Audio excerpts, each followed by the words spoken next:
You're listening to the Meet the Farmers podcast with me, your host, Ben Eagle. Please remember to subscribe to the show wherever you are listening.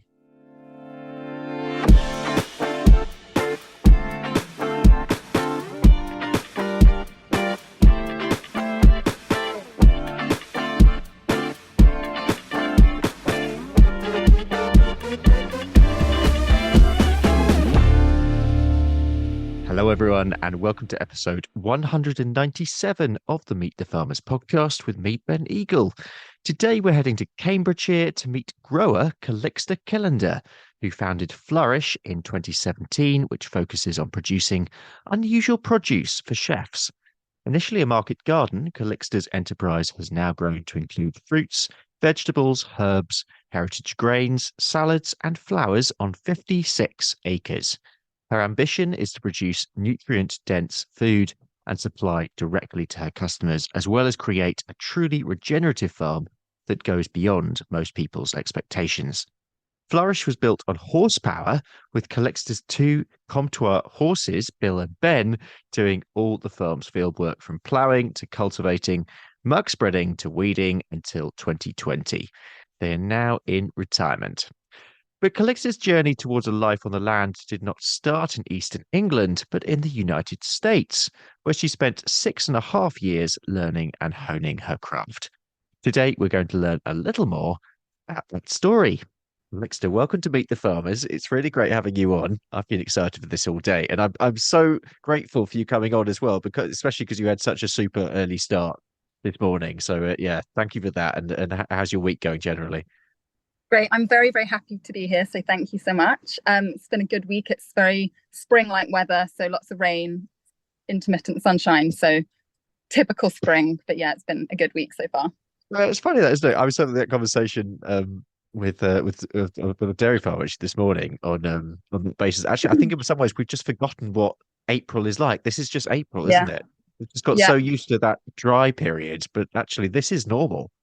Yeah, I know. I think it's difficult being outside when it is so wet and muddy, but I'm always just very grateful because we've been through a couple of years of such dry springs and dry weather overall.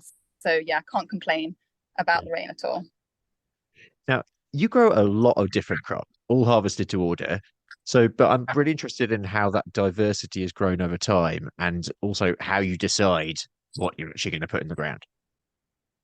Well, we're coming into the 6th season that we've been farming here at Flourish, and I think that over the years we've definitely evolved a little bit in terms of our crop offering. I think initially, I've always just personally really liked bizarre, wonderful things. I mean, pouring through these really unusual seed catalogues from all over the world is sort of like my idea of absolute heaven. And I like the challenge of doing different things. I like the aesthetics of beautiful, unusual things growing together. So I think sort of initially that's where the beginnings of it came from. But now we're really lucky. We have a great customer base that really trusts what we grow. And we also have sort of learned each year a little bit more what works where we are.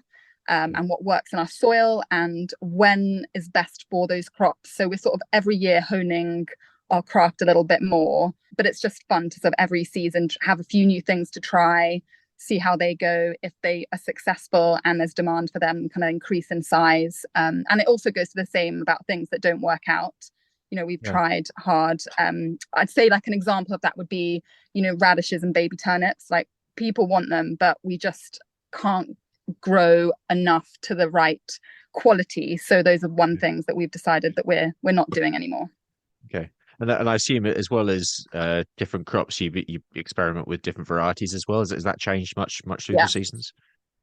A little bit. I think we've sort of learned to specialize in a few things. So, for example, peppers. And peppers are sort of one of my great passions. And I just love growing the weirdest peppers from all over the world. And so, every year we do more sort of pea-sized chillies and sort of incredible sort of goat horn type peppers from Italy and just a vast range. And so it's been fun to kind of do more, discover more and try out more.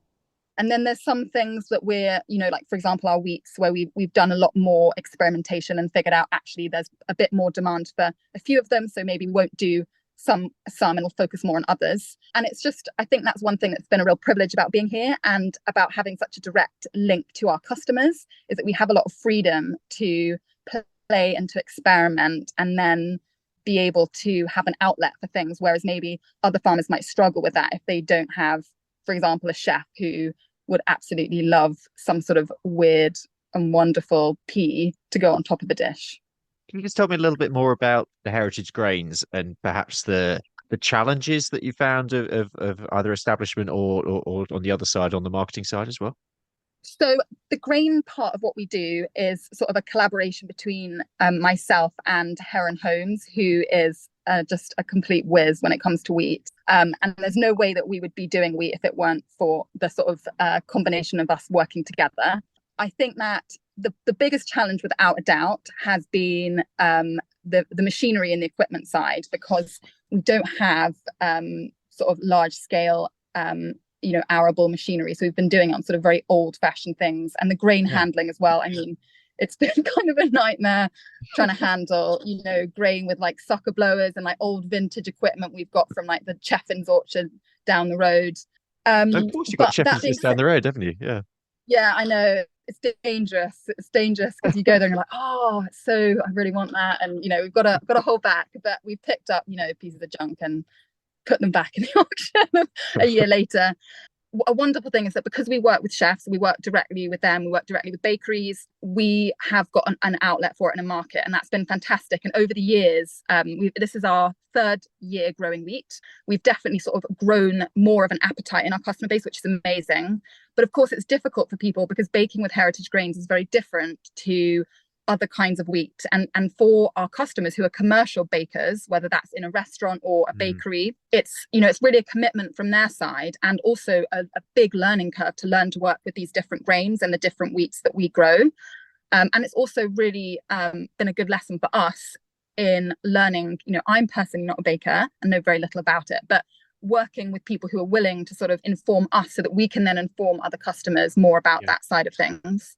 But it's really amazing because the grain is, in the sort of big picture of the farm, a really important piece, because we're trying to build here a full diet farm where we grow all the possible crops that will grow in our climate and grow them together on one farm so that they work sort of symbiotically in a rotation and sort of in all of their kind of strengths and weaknesses and give us more resilience. And of course, grain is and flour and bread are the staples of our culture in so many ways, and of our food system. And so for us, even though the wheat has been very challenging, and it's certainly not economically viable, to be honest, in its own enterprise at the moment, it's still something that we're really, really cherishing, that we're doing and continuing to do it and trying to grow it and learn and evolve, because we see it as being very important. And obviously here in Cambridgeshire, we are in the sort of grain basin of the country. We're surrounded by large scale arable production. And so we want to keep, it's good land for grain, and we want to keep that as part of the farm. It's just sort of for us gaining more skills and understanding, and also helping our customers learn more as well. Yeah. Just talking of your location, you're obviously fairly near Cambridge, and you're fairly near London as well. How much does that help in terms of sales? Massively. Our farm is very unique, especially in its size, because, which again, for an arable farm, the acreage we're doing isn't very big, but for the produce and the flowers and the veg, it's very large. At least it feels very large for us. It's a lot to handle. But with the idea of being able to sell directly, like that direct link to our customer base is just the heart of what we do. And without our amazing chefs and the restaurants that we work with, we wouldn't be here. There's without a doubt, because we're an hour away. So it's easy for us to do our deliveries. We handle all of the sales, all the logistics, everything to every single individual customer ourselves. So we're, an hour from London. So when we, it's an easy, it's not easy, but it's an easier delivery route in the sense that it's possible and it's attainable from where we are. And I think the other side of it is that because of where we are, it's also very easy for our customers to build more of a relationship with us, because every week we have different restaurants coming out to the farm, joining us for a day, getting a farm tour, learning about our growing methods, about the different crops we have coming up, having meetings about menu development and crop development and how we can work more together. And there's, again, no way that we could build such close relationships with the people that we're supplying if we were, even 2 hours away. It would be just that much more of a stretch to get to have that close tie. This episode is being supported by our primary sponsor, A-Plan Rural.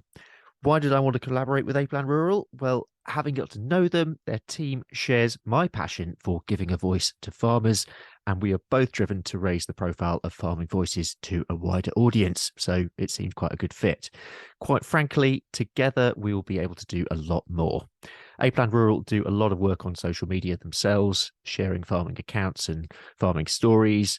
They have a rural community blog which shares farmers' experiences, and they also support a growing number of initiatives that champion UK farmers, including this podcast. So a big thank you to A-Plan Rural for supporting Meet the Farmers. Let's talk a little bit more about you and understanding how you came into this. Tell me a little bit more about your life growing up, and because when I was doing the research for this, it was because is it a family farm with there's family links, or did you have some sort of family link with farming and growing? Yeah, so I grew up on a family farm, but I was very sort of separate from the actual farming and had absolutely no interest in it as a child. And obviously, growing up in a rural location, I played outside, and my mum had an amazing garden with loads of flowers, and she'd always tell me growing up, homegrown strawberries taste the best, and I always believed that. And I really do think they do. I agree, but but I think sort of part of that kind of really idyllic, nature-based childhood definitely had a big influence. But I mean, when I left school, initially I did some work in art restoration. I was sort of I kind of, to be honest, was a little bit lost and didn't really know what I wanted to do. And it was when I did a trip to India, actually, that I sort of really struck me the big problems of how humans interact with nature, and things like seeing so much waste and poverty. And again, I guess growing up in the UK, you're kind of separate. You don't see those things as apparently. And it really sort of drove me to want to do something to do with nature and the environment. And I wanted to sort of have a academic background. I really thought I might want to do farming, but wanted to go to school for it, as it were. And I couldn't find anywhere in the UK or in Europe that was sort of an environmentally or sustainable based course that wasn't an agricultural college that had a core, one unit on organics. But I found an amazing university in the States that accepted my application because they wanted international students. And so I ended up going. I'm sure that's not just, it couldn't be just why. I'm sure it was. They just wanted some diversity in their mix, I'm sure. But anyway, it was the most amazing place to go because not only did it have a great sort of academic foundation for everything from soil science to running farm business, etc., but also there was a farm and other aspects. I actually also did a dual degree in sustainable forest management, and they had a forestry operation at the university as well. So to have a practical outlet along with the theoretical and academic was super valuable. And from there, I just fell in love with the States. I fell in love with the farming community over there and decided to stay on, and worked on several different farms in different areas of the country, learning from their models and from what they were doing, and just totally being absorbed. And I just became, I don't know, fanatical basically about organic farming, regenerative farming. There's so many different words for it. And I guess over there they call it more sustainable farming. But it was sort of really over there that my passion kind of grew. Yeah. Were you in Hawaii for a bit, did I read? Yeah, I did a stint on a farm that was growing, the cash crops were coffee, macadamia nuts, and cacao. And it was fascinating growing firstly, picking coffee is such hard graft. I don't think I will ever drink a cup of coffee again and not really appreciate what it's like picking coffee under a full body mosquito net suit. It was intense, but again, super valuable experience, and also learning there because it was on the dry side of the big island, where water is that. You think of Hawaii as being super tropical, and there are aspects of it that are very wet, but being on a dry place where water is the most precious resource, and learning about how they manage water in the soil and how they manage water on the farm when it's so limited. And it was such a fascinating depth, delving into sort of water, which again I feel like But now we're seeing more of it in the UK as being a problem. But previously, I'd never even really considered it being a problem over here. Yeah. So 6 years goes by, or 6.5 years. Yeah. Um, why did you come back to the UK? It's such a strange series of events, actually. So I hadn't been back to the UK very much while I was over there because I just loved America and loved my life there very much. And it was difficult to kind of make time to leave a farm and come back. But I did manage to come back for a Christmas. Okay. And when I came back, a friend said, "Oh, you should go meet this guy in Cornwall who has working horses." And at the time, I was on an amazing farm in Massachusetts. It was 150 acres and it was all run with working horses. We had a big vegetable operation. They were growing pastured livestock, grains, all sorts of amazing things. And so I was really into the idea of how you use working horses in a sort of commercial farm system at the time. Yeah. And I went to visit this amazing man in Cornwall, and he was lovely and wonderful and actually gave me his horses because Oh, wow. he had been moved. I know it's sort of, when I put it in words, it really doesn't sort of justify how incredible it was. But it was, very clearly a once in a lifetime opportunity, getting a team of working horses that were ready for work, that had the experience, let alone having them for free, was just, I just knew I had to do it, even though I was, all set up in the States and living there and had a great job and happy life. So that's basically what the main pull was, that I knew that I had to start somewhere. And so I ended up going back, sort of finishing my work commitment, saying my goodbyes and gathering all my stuff. And the one thing was that I couldn't find any machinery in the UK that was suitable for like actual farming. There's the odd plough, but nothing that was actually suitable for a commercial operation. So I was introduced by one of my amazing mentors, Jim, to a community of Amish people who live in Sugar Creek, Ohio. And I toured the equipment shops and met a load of amazing farmers out there who, all doing incredibly well with their horse operated farms, and bought a load of secondhand equipment that I loaded into a shipping container and then sent back to the UK. And so then Wow. basically just the horses arrived, the container arrived, and we just sort of started to get set up and get going, really. I love that story. It's almost got sort of echoes of Warhorse behind it, which is like, I know these are it, your horses. They're meant to be yours. I know Bill and Ben. I knew it. It was amazing, and I'm so, even now, like, I'm so grateful to Brian. He was the person who gave me Bill and Ben, and just so many people helped along the way.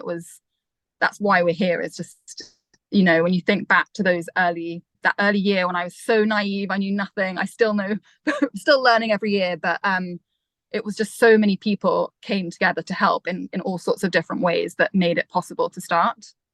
Yeah. So So yeah. tell me about that first year. Because I mean, in terms of what was the condition of the land like, what was your starting point? And I'm guessing that first year it must have been just a lot of hard graft, I'm guessing. Yeah. Yeah, it was. So I took over 2 acres of an arable field, and the land here is in some ways it's great. It's very light. It's like a sandy loam type. It was near a river, but also heavily farmed for decades in arable production, so kind of depleted. In the beginning, I obviously for produce, I knew we needed a bit of indoor space to start my first seeds. And I found a derelict strawberry farm that was being demolished for a housing development not far. So we ended up taking down some polytunnels from there and moving them to the farm and building those. So we could get some things like tomatoes in for the first season. And that was an exciting time because I'd never built polytunnels before and had no idea what I was doing. But we managed to get them on, and they're somehow still here. So didn't be too bad of a job. But yeah, this, I guess in the beginning, I don't even think we just started really, and it was just very much kind of, part of it was just this passion and naivety. I didn't even have a market. I knew nothing about where I was really going to sell the produce to. I just was very motivated, and I had an amazing friend called Kyle who came over from the States, who I'd been farming with over there. He joined me for like a few months in the first season and was just amazing, helping, plough the first field with Bill and Ben and our Yeah. old John Deere two-way plough that we'd got from the Amish, and just sort of started really. And I think when I think back to how we, the first harvest that we had, little bunches of this and that and the edible flowers, and I just took little sample boxes. I Googled 10 restaurants in London because I knew I wanted to work with chefs, because I knew that they would probably like the things that we were growing, and I wanted to grow sort of unusual, exciting things. So I Googled 10 restaurants and ended up, I just went there basically and dropped off sample boxes in the kitchen. And that's how I sort of started supplying chefs, which is just bizarre now, because I probably turned up at lunchtime, which is when they're busy in service, like really annoying, like who is this random person dropping off. But miraculously, most of the people that I dropped off sample boxes to, they still work with us now. So Fantastic. it's kind of amazing. Yeah. And where did the Flourish brand come from? Talk us through the business side and sort of how you came up with the sort of concept for that. There was no concept. It was just luck, I guess.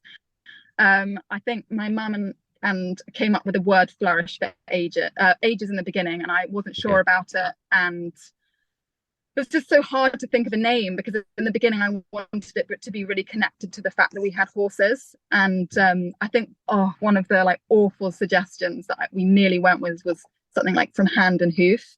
And luckily someone sounds like hand and mouth or like some awful disease. So we could have gone really wrong there.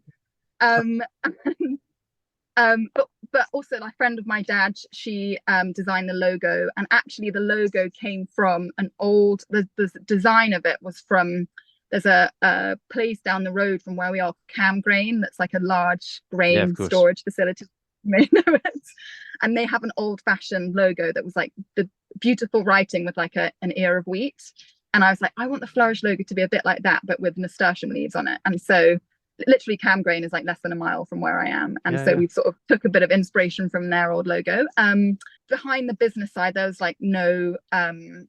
no strategy. It was literally like word of mouth and having amazing, from that first day going in with samples, the chefs talk, everyone knows each other in London, and that grew and we ended up and still now have a quite a long waiting list of restaurants who want to work with us. And we're only at the capacity that we are. We don't want to become a huge conglomerate that's growing for everyone. But it's very much a natural thing.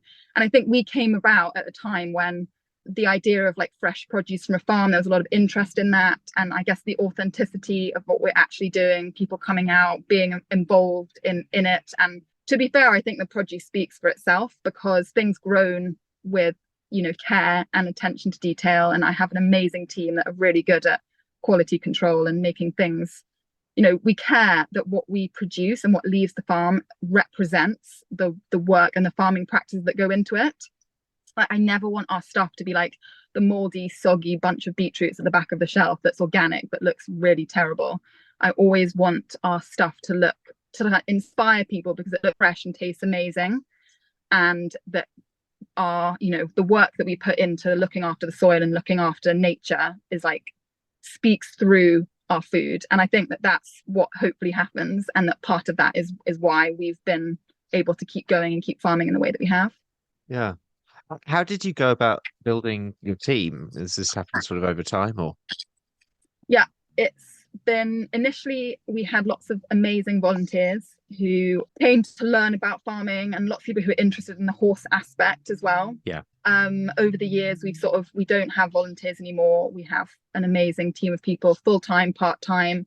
I mean, with farming, there's definitely like a seasonal aspect where we have people who join us for a season and then figure out maybe farming's not for them actually, or maybe they want to go and do something different. And then we have like a core group of people who are sort of with us more long-term permanently. Again, there would be no Flourish without the amazing people we have working on the farm, but it is also a huge struggle to find people to do this sort of work, because it's very, very hard and it's difficult in lots of different ways. And I think that, there's some very amazing aspects of this kind of work and this lifestyle, but there's also a lot of very, hard things which don't always fit in with the normal idea of like work-life balance, and the 9 to 5 and things like that. So we're trying very hard to try and build more, a team that has as much balance as possible. And we really respect people's holidays and weekends, and try and build part-timers around full-timers, and to create more of a longevity in what we're doing. But it's a constant learning curve, and I'm very grateful for everyone who's working away, making it happen here. Yeah, I mean, it's literally the same conversation that certainly I have with pretty much whatever sector you're in, whatever you're doing in Yeah, ag, it's all about the labor issue at the moment. yeah, yeah. And how much of that do you think is about perception, and how much of that do you think is actually literally about the reality that there just aren't the people coming forward? I don't know. I talk about this every day. I think that every farmer is obviously going to have a different perspective, and it's a different situation. I mean, in some ways, we're very lucky because we're near London, because with our links to the restaurant scene, we have a lot of people who are interested in food and who come to us via that way. And we've had lots of ex-chefs who've been fantastic and have been amazing on the farm. But I think that it's also that thing about the rose-tinted version of farming versus what it is, and that farming, at least my farm, can't pay probably enough for the amount of work that's Yeah, needed, and figuring out efficiencies and figuring out how to make, I'm constantly thinking about what can we do to make the work better and easier. Like, can we invest in a better piece of machinery? Can we and think of a better system? Like, how can we make the work faster? Because for us, the labor thing is about whether we're profitable or not. And if we can't do the work quick enough, and if picking something takes too long, then we can't grow that crop because we're losing money on it. Because all of our sort of margins are basically based on how much labor is needed predominantly for the picking and packing part. And I think the other thing is that, for other, again, I'm speaking more for like produce operations, they would, we've had lots of people suggest, the seasonal worker scheme, which I have investigated, and using agencies who can acquire people from, other areas of the world to come and help. And the reason why that doesn't fit for us is because of how diverse we are. Is we don't have like 100 acres of tomatoes where you're pruning the same tomatoes the same way for 100 yeah, acres and then you start again, or you're the celery in a field of like 50 acres.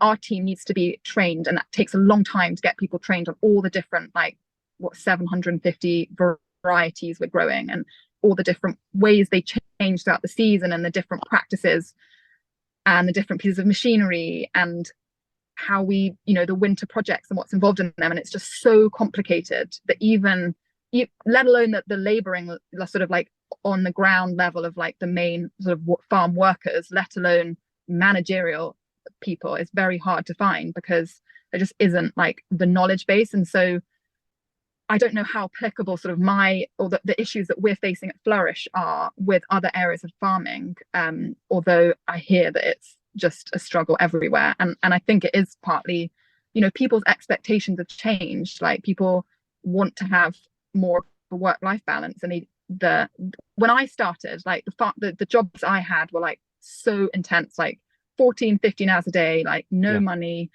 And I actually value that because it made me learn, and it made me grow and understand things and be better and want better for the people who work for Flourish.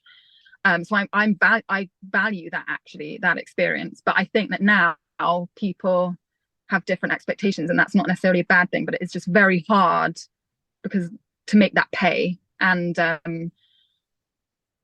don't know. I just don't have an answer. I wish I knew, because I wish I could fix this problem for yeah, not just myself, Flourish, but for everyone. It's just, and also part of it's about educating. And people are always like, why don't you run more apprenticeship schemes? Like, you need to be teaching. And I personally can't teach because I'm trying to run the farm. And so I think partly it's education, partly it's to be more of a exciting career potential for people, where there's progression and options. And again, how do you do that when it is a very hard industry and there are loads of unknowns and challenges, and it's difficult to have access, I guess, to jobs and to land to eventually run your own operation if that's what you want to do.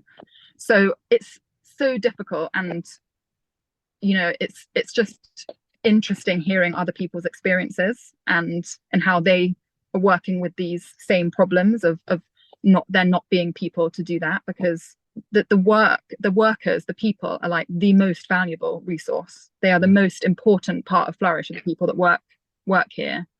And it's very difficult to know the right way to navigate that. Yeah, no, it's one of those questions, isn't there? Isn't really an answer. Um, I want to Yeah. turn towards the issue of sort of food nutrient density, I suppose, which is something we don't really talk about much on the podcast. I'd like to more. What do you think of when we think of nutrient dense food? And do you think, because there is it sounds like there's a beginning of more talk about this, how could we begin to shift our industry mindset in ag, I suppose, from yield to nutrient density? Oh, it's so hard. I think where we are at Flourish and what we think about, it's very much to do with the idea of like a circular system as the sort of foundation of it, really, in that we see a lot of value in, and can see it just not in terms of theoretically, but like in the actual produce, in terms of it growing better and being healthier and more resilient. And therefore, again, I don't have scientific tests to back this up, I will just say, but to show that what we're doing is in the right direction in terms of really looking after our soil and building organic matter and having more of a long-term perspective of increasing the fertility of our piece of land. And I think that, there's all sorts of studies that have come out, and you see in the media now and again about, how much, you're supposed to eat X amount of spinach because of the iron content in it, for example. But like, again, thinking about like how much iron is going to be in that, how many minerals would be in that food if you're working with super depleted soils. And I think for us, we see as part of this sort of whole diet, full diet farm system, and the sort of complexity of our system as a whole, is that the produce does speak for itself. Like has a much longer shelf life. It's clearly more resilient, healthy looking than the stuff you can get in the supermarket, for example. And I think for us, the value of that is more like you can eat less of it and it has more benefits for you as a human being in your body. But also health as a whole in terms of the impact on the whole system, with regards to the bigger picture of like consuming less, like less acres needed for those nutrients, because the area that you're growing on is more nutrient dense in terms of it being healthier soil, and therefore the produce being hopefully more enriched with nutrients itself. And we're beginning a study with someone at Cambridge University, actually, who's going to be testing I talked about spinach a moment ago, but it's because he's going to be focusing on spinach and the nutrient value of food grown in different systems, so like hydroponic versus in soil. Okay. And this is just in the very beginning stages, and obviously the study needs to be done and then all the data analyzed, and I'm not sure how it would like roll out, but it's very exciting for like our farm to be involved in something like that, which will hopefully back up, or at least be a way of backing up some of the ideas that we're all talking about and that we're seeing on the farm in terms of the health and, as I said, like the shelf life and the quality of what we're growing from proper soil that is cared for in the best way that we possibly can. It feels like one of those things that is just going to gradually develop over the next few years, and it certainly feels like we're at the very early days of it now. Just a little more about our primary sponsor, A Plan Rural. They provide bespoke insurance cover for farms and estates. This could be for anything from tractors and machinery to a new exciting diversification venture. So for more information, visit aplan.co.uk/rural. That's aplan.co.uk/rural. It's going to move on to the challenges section. I mean, we've already spoken about quite a few of them. But what for you would you say is Flourish and your business? What is one of the biggest challenges that you face at the moment, and how perhaps does that relate to the wider farming sector? Well, I can't not say climate change, really, or weather related issues. I think that's something that everyone's really struggling with. And as I said, I mean, we've been, this is coming into the sixth season of being here on this piece of land. And so in some ways, I feel like I don't know, it's not that long actually to be in a place and to learn about the weather and what we should be expecting, especially since I spent a pretty significant amount of time in other areas before that where there were totally different patterns and totally different levels of expectations. But just in the time I've been here, I mean, like 2 years ago we had a hailstorm in July and a massive flood where we had such significant crop loss that I had to shut the farm down over winter, and it was awful.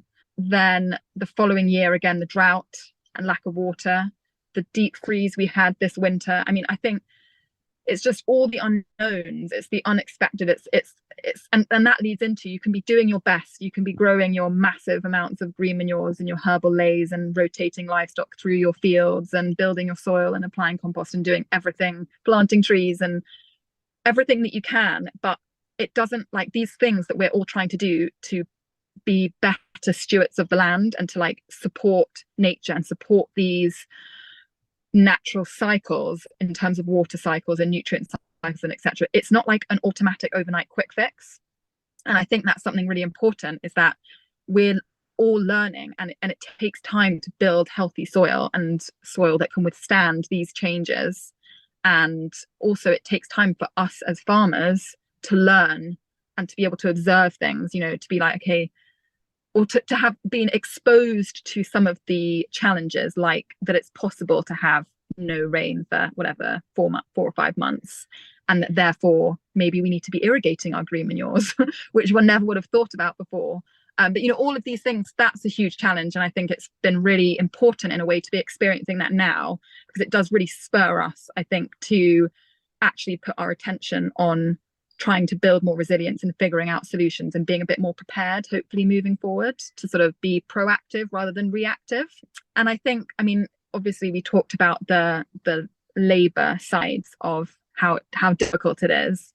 But I just think it is an enormous amount of work and a really like a commitment. And you can put that in some ways as it being like a real sacrifice to do it. But I also think it is a real privilege to be farming and to be working with these cycles and to be kind of learning and understanding and kind of in some ways at the front line of where we are. And so even though that's very, very hard and it can be like very devastating to like lose crops, it's also a privilege to be here. I really think that, genuinely. Yeah, and obviously there are challenges. There clearly are. But where do you hope to be in 10 years' time? What would be your sort of agricultural, horticultural vision of hope for the next chapter of Flourish? It's so hard because I just have like a million ideas and I'm just constantly overextending myself and doing way too much. Alice helps in the office is always just like, please do, we're not doing that, it's too much. I think one thing is I'm really excited. We put lots of trees in. We've planted a big agroforestry set up in one of our 20-acre fields, and I'm really excited to see these trees growing and coming into fruition and to be able to finally harvest those crops and sort of see the benefits of those perennials within the system.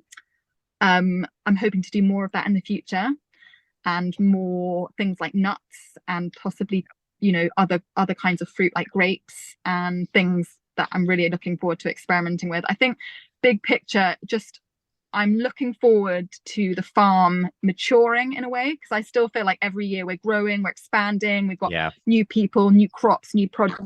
It's just like so dynamic. It's so fun and vibrant and like full of life. And I'm looking forward to sort of things coming into their own, systems settling in a bit, growing a team that's with us a bit more permanently so that we can all move forward together.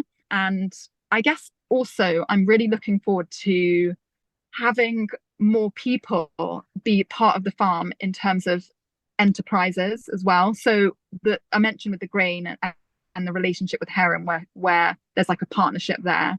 And I'd love to we have a sheep relationship with a neighbouring shepherd who he grazes his sheep on our green manure so that we have livestock in the system. But I'd love to do more of that. I'd love to kind of give the opportunity for some other young budding farmers to do those sorts of partnerships at Flourish, whether it's like pastured hens for eggs and for meat birds and whatever else, mushrooms, anything. I'd love to do more of that because I think it's a great way of having a platform for people to come into farming. And it's an amazing thing for us because we have a wonderful, strong customer base with lots of potential and lots of interest in more things. And I think it can work really well for both sides. So I think I'm hope that will be very much part of what we do moving forward in the future as well. Oh, Calixta, thank you so much for coming on and telling us about your story into sort of the farming world, I suppose, but also about Flourish. And I'm going to say the line. I'm sure it will flourish into the future. Oh, thank So you. I'm finished with the same two questions that I ask everyone at the end of the show. The first is, Calixta, what is your message for the public? I think it's so important for people to support other farmers. And if you have an opportunity to buy eggs from a farm stand or someone rather than from a supermarket, or to do a pick your own strawberry day with your children or something like that, I really would wish that you would do that and make that choice, because I think there's the connection between people and farms is so important. I think the ease and convenience of supermarkets and things is sort of, a big, difficult, challenging thing to address and is very complicated. But a small decision like that can make such a difference to the farmer and to your experience. And, that's, I guess, what I would say is try and buy local from someone who's doing something good with the land. And always the hard one, your message to farmers. Oh, oh, that's so difficult because I feel like I have, still so much to learn in, and but I think it would be a similar vein to the one that I said, in that it's so important. I think farmers are so separated from society in many ways, and I think it's so important that in order for people to have exposure and to be able to make changes about their food choices and for there to be a more of a vibrant future for British farming, hopefully, it's also the responsibility for farmers to like try and open up and connect and reach out and to, even if it's just participating in like an open farm Sunday, which I know for probably many people out there would be their idea of hell, because it's sort of my idea of hell in a way, having millions of people trooping around. But I think that, connecting and talking and explaining about the industry and being a voice, being an advocate for, being open about what's hard and how farmers need help, and also the amazing, great things about being a farmer, whether that's, you never know if you'll inspire somebody young to get into it, or whether you'll inspire somebody to, again, make better choices about what they're eating and support their local agricultural community. It's just about, I guess, having those conversations and talking and trying to reach a little bit outside the box, trying to reach to the public if one can. And finally, your recommendation for a blog, podcast, or social media account to follow, and that can be farming or non-farming. Oh my gosh, how do I choose one?